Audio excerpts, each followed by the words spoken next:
सभी को एक छोटी सी कविता सुनाना चाहती हूँ। नन्ही मुन्नी राई हूँ, भीम की सिपाही हूँ, बोलो मेरे संग जय भीम जय भीम। रास्ते पे चलूंगी ना डर डर के, चाहे मुझे जीना पड़े मर मर के।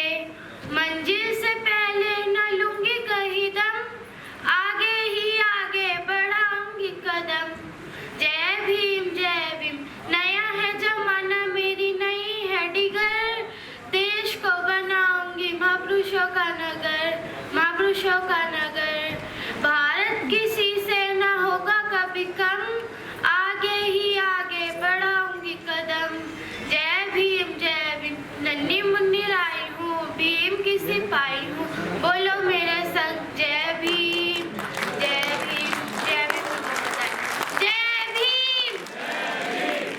131वां जन्मदिन था। कुछ दिन पहले सड़क पे ढोल बज रहे थे, लोग सड़क को पूरा घेर के बैठे हुए थे। मैं वापस जा रहा था, जाम में 2 घंटे फंसा रहा। लेकिन क्या सोचा ये बच्चे जो सड़क पे बैठ के ढोल बजा रहे हैं, क्या वो बच्चे सोचते हैं कि हमें पढ़ के जज बनना है?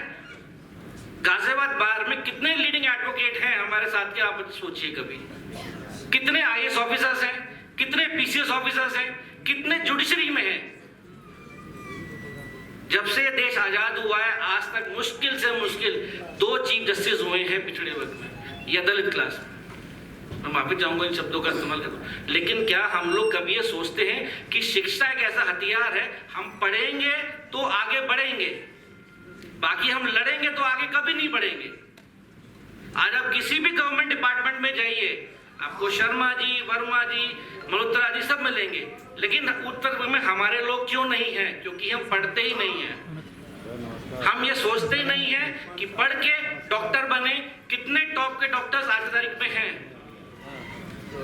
कितने अच्छे स्कूल, कितने हम अच्छी और सस्ती एजुकेशन प्रोवाइड कराते हैं।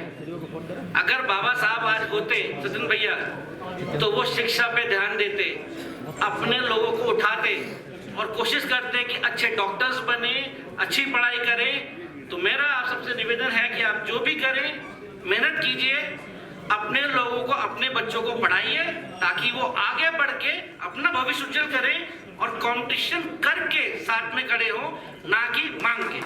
बाबा साहब जब पैदा हुए थे वह 14वीं संतान थे। 14वीं संतान होने के बाद वो स्कूल जाते थे, क्योंकि वो एक छोटे वर्ग से संबंधित थे, उनको बाहर बिठाया जाता था, उनको बुरा लगता था, उनको स्कूल में पानी नहीं पीने को दिया जाता था, ग्लास नहीं छुएंगे, वो चीज उनको बुरी लगती थी। लेकिन उसके बाद उन्होंने क्या किया, ये सबसे इंपॉर्टेंट है। और भैया आपका जवाब भी यही है, वो है शिक्षा। उन्होंने 2 डिग्रियां ली, 2 बार डॉक्टरेट की डिग्रियां ली और डॉक्टरेट की डिग्री पे अपने आप को शिक्षित किया। शिक्षित करने के बाद वो आगे बढ़े और अपने समाज को उठाने का काम करते रहे। 1932 में ब्रिटिश गवर्नमेंट ने एक नई इलेक्टोरेट क्लास बनाने की कोशिश करी थी, जिसे डिप्रेस क्लास कहते हैं। महात्मा गांधी ने सबने कहा ऐसे नहीं बनना चाहिए, अगर बन जाएगी तो हिंदू बढ़ जाएगा। और उसके बाद में बाबा साहब से मिलके, गांधी जी ने सबने मिलके उस क्लास को खत्म किया, जिसको बाद में 1935 में शेड्यूल कास्ट शेड्यूल ट्राइब्स पे लाया गया। मैं आप सबसे एक सवाल पूछता हूँ, हम लोग आरक्षण की बात करते हैं, हम कहते हैं कि हम पिछड़े वर्ग के हैं, हम कहते हैं हमारे अत्याचार हुआ है।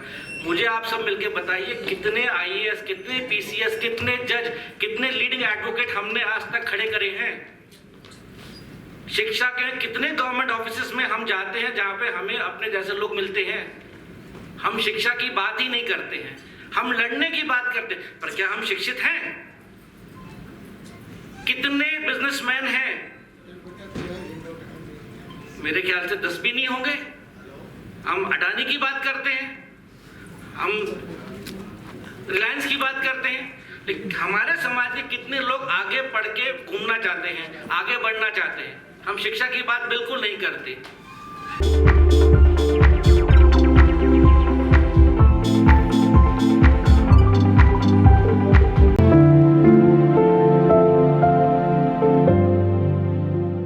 समय समय पर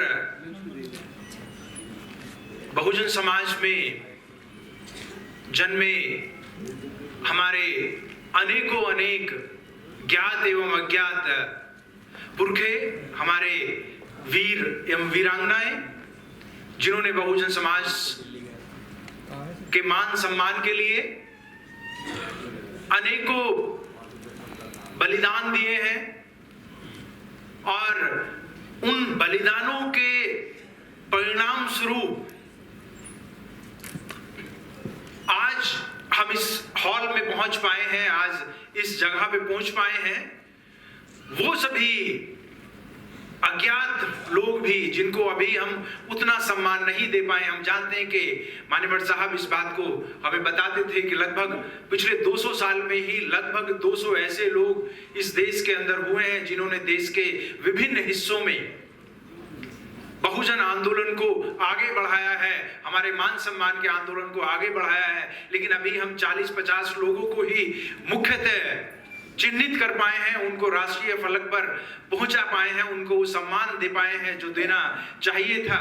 लेकिन कम से कम 150 लोग अभी भी ऐसे हैं जिनको चिन्हित करने का प्रोसेस जारी है, और उस प्रोसेस को हम सब लोग निश्चित रूप से अपने ही जीवन काल में पूरा कर पाएंगे।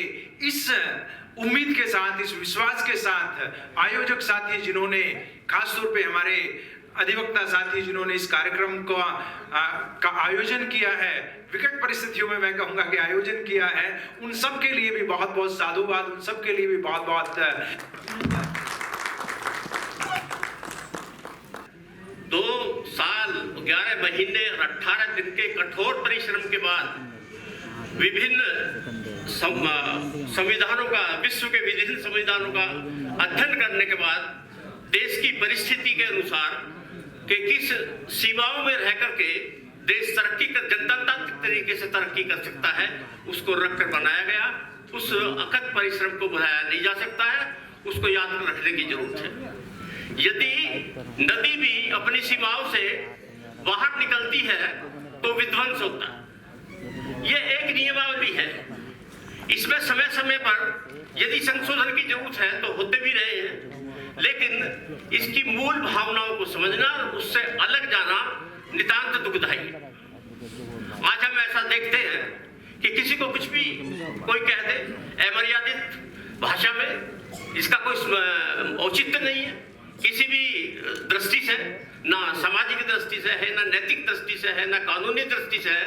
तो ये सब एक सूत्र में परोड़ने के लिए संविधान के निर्माताओं ने जितनी मेहनत लगन की है हम कल्पना नहीं कर सकते हैं। हम थोड़ा बहुत पढ़ सकते हैं उनके बारे में, लेकिन वो इतना बड़ी संस्थाएं हैं, कई जन्म लग जाए पढ़ने को और समझने के लिए, तभी हम पूरा नहीं कर सकते। मैं अपने ही बात समाप्त करते हुए और मंच का निर्देश उठते हुए अपने महानुभाव से को सुनने के लिए अपनी बात यही समाप्त करता हूँ।